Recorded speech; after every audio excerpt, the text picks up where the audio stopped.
திவ்யாவும் நவநீதனும் மலைமோட்டிலிருந்து இறங்கி கொண்டு வருகிறார்கள். அப்போது கீழே வந்து பார்க்கையில் அந்த குடிசையில் கிழவன் இல்லை. அதை பார்த்துட்டு வேகமாக வந்து பஸ் ஸ்டாண்டில் நின்று கொண்டிருக்கிறார்கள். அப்போது ஒரு கார் வருகிறது. அந்த காரில் நவநீதனின் நண்பன் ஒரு அரசியல் கட்சியில் இருக்கிறான். அவனும் இவனும் சேர்ந்து அரசியல் வேலையெல்லாம் பார்ப்பார்கள். எனவே என்னடா நவநீதா என்று வண்டியை வந்து பக்கத்தில் பாட்டுகிறான். இல்லை, இந்த கோயிலுக்கு வந்தோம் அப்படின்னு என்று கூறவே 2 பேரும் ஏற்று வாங்க, நானும் அங்கே தான் போகிறேன், வாங்க போவோம் அப்படின்னு சொல்லிட்டு காரில் ஏற்றி கொண்டு செல்கிறான். இடையில் ஒரு செக் போஸ்ட் வருகிறது.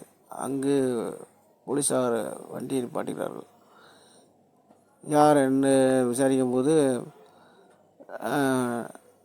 நாங்கள் கோவிலுக்கு வந்தோம் என்று சொல்லவே, நாங்கள் இங்கே உங்கள் அட்ரஸை கொடுங்கள் என்று வாங்கி கொண்டு அனுப்பிவிடுகிறார்கள்.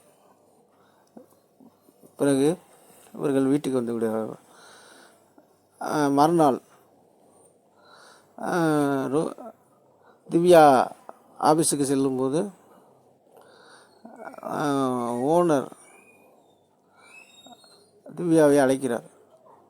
அம்மா, என் மகன் உன்னை மனம் முடிக்கிறதாக சொல்கிறான், நீ வீட்டில் என்ன கேட்டுவிட்டு சொல்லு என்று எனக்கு ஒரு அண்ணன் தான் இருக்கிறான், அவனும் சம்மதம் தெரிவித்து விட்டான் என்று சொல்கிறாள். சரி, நாங்கள் முறைப்படி வீட்டுக்கு வருகிறோம் என்று சொல்லிவிட்டு திவ்யாவை அனுப்பிவிடுகிறார். இந்த விவரத்தை சாயந்தரம் அண்ணனிடம் வந்து திவ்யா சொல்கிறாள். சரி, எந்த டேட்டு என்று ஃபிக்ஸ் பண்ண சொல்லு, நம்ம அதை சரி பண்ணிடுவோம் என்று கூறுகிறான். 2 நாள் கழித்து ஒரு வெள்ளிக்கிழமை திவ்யாவை பெண் பார்க்க வருவதாக சொல்கிறார்கள். சரி என்று வீட்டில் உள்ள பட்டுப்புடவை இட்டுப்புடவை எல்லாம் எடுத்து சரி பண்ணி கொண்டிருக்கிறாள். அப்போது